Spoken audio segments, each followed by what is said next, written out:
The 2022 fantasy football playoffs are rapidly approaching. If you're still looking for some waiver wire help ahead of week 13, I'm your guy. My name is Herms, and this is another edition of the Lateral Show! Ladies and gentlemen, it's the Lateral Show. Fasten your seatbelts, because here we go.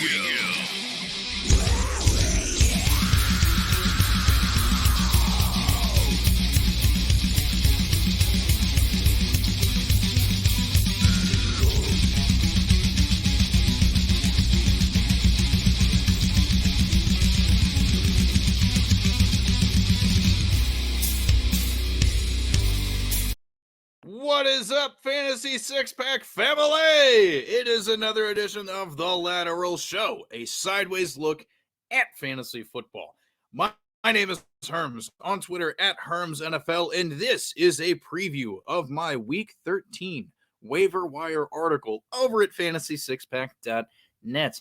Now, if you want to read my entire article, beyond just, the short list of players we're going to talk about in this video, or podcast, if you're listening to the regular podcast version, you have to get behind the paywall if you want to read the whole thing. So fantasysixpack.net/plans is where you can go. That's the URL. You just type it in. All the information you need to get an all-access pass to the website. You get the entirety of my waiver wire article on top of award-winning rankings, DFS tools, and access to our Discord community, among so many other things. Those are just some of the things that you get by signing up for an all-access plan at fantasysixpack.net. Now that I've gotten that out of the way, we get into the Week 13 waiver wire preview. This one's going to be a little shorter just because, there's some guys that their success may depend on the health of the players in front of them. And then also there's just one big elephant in the room that I already talked about behind the paywall in last week's article. So before we get into anything else, I'll just start there. Cleveland Browns quarterback Deshaun Watson comes back from suspension pretty soon. And if you really need a quarterback, fine. If you've been streaming the position all year, fine. It's been like 2 years since Deshaun Watson has played quarterback in the NFL, on top of the other reasons that I would not personally feel particularly comfortable about having him on my team. There's a risk that you run in that situation regardless. I'm not going to tell anybody what to do with their pretend football team from a moral standpoint, quote unquote.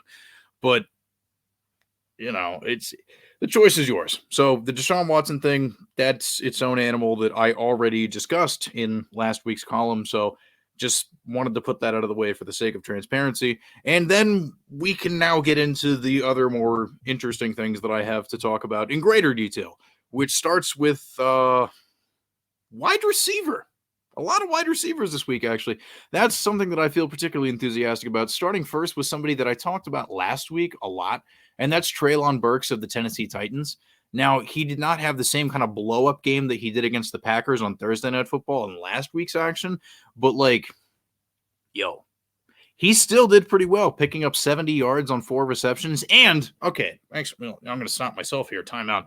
If you don't get points for that fumble recovery touchdown, you need to talk to your commissioner right away. And if you are the commissioner of your league and somebody didn't get points for that touchdown, change the rules, damn it. You deserve credit. It's a touchdown. A touchdown is a touchdown. And if you score a touchdown, you deserve fantasy points. Anyway, Treylon Burks, still broadly available in a lot of leagues. He's the guy that I would look at first if I'm trying to pick up a receiver. But also, let's not sleep on Zay Jones of the Jacksonville Jaguars. Now, he's somebody that I've talked about on this show before. He's somebody that I've talked about in the flagship edition of the Lateral Show, dating back to, even pre-week one. One of the, the planted flags that, I put in the ground was like, hey, he might be a guy that I want on my bench. It's been pretty inconsistent for Zay Jones the whole year, but look, 14 targets, over 100 yards against the Ravens. That's pretty good output, folks. If nothing else, Zay Jones should definitely be on your bench for a lot of the same reasons that my co-host McLateral and I have talked about having Trevor Lawrence on your fantasy team as we look toward the fantasy playoffs. The Jaguars offense is becoming more cohesive, and they are developing a pretty good, system for getting shit done. So Zay Jones should probably figure to be part of that for, the time being and going forward. So I definitely feel pretty good about that. And then quickly, I will just mention Zach Wilson's not the starting quarterback of the New York Jets anymore, which makes Elijah Moore good again. If you look back at Elijah Moore's production from last season and even the early part of this year, all of his best games come when Zach Wilson's not the one throwing him the ball. The second-year wide receiver out of Ole Miss, Elijah Moore, is good as long as Zach Wilson is not throwing him the ball. Elijah Moore is still out there in a lot of leagues, and I don't think the Jets are going to be dumb enough to go back to Zach Wilson. So if you need a receiver, that's somebody that you can definitely consider. I know a lot of people were really excited about him coming into this season, and you can be excited again now. But we close out by talking about a couple of running backs who, again, kind of as I mentioned earlier, are only going to be valuable depending on the health of their teammates in front of them. I will first start by talking about one of my favorite players and the only NFL player who follows me on Twitter, JaMycal Hasty of the Jacksonville Jaguars. I love this dude. Love him to death. I've been a fan the whole time. I don't know what it is about him, but he's just super good at what he does, and boy, did he look good against the Ravens.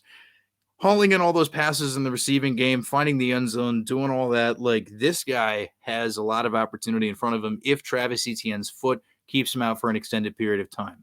I did note in the column that the kind of complicating factor of Darrell Henderson, formerly of the Los Angeles Rams, coming to town off of waivers does throw a wrench into things, but I still feel pretty good about what Hasty could contribute if Etienne were to miss some time. So that's the guy that I'm going to be focusing on if something kind of weird happens there. And then in the Monday Night Football game, my beloved Pittsburgh Steelers saw Najee Harris leave and not come back with an injury to what I believe was his abdomen. And in relief, and mostly in the second half, mind you, Benny Snell put together over 60 yards and found himself punching it into the end zone and looked pretty good.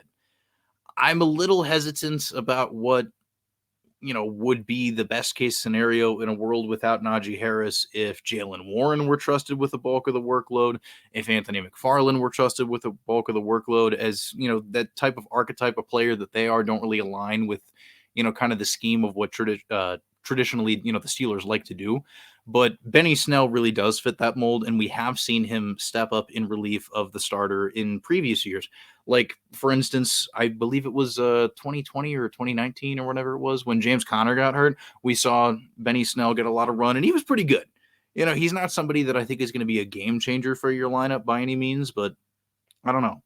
He's shown before that he can handle a lot of the early down work, and I anticipate that he would get the majority of the touches if Najee Harris were to be absent and Jaylen Warren were to come back healthy himself.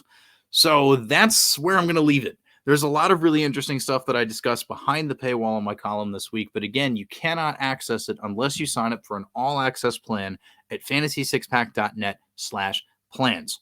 All the details are there. Hope you check it out, and I hope you enjoyed this video and or podcast, and tune in for the regular full-length edition of The Lateral Show later on this week. My name is Herms, and this has been another edition of The Lateral Show!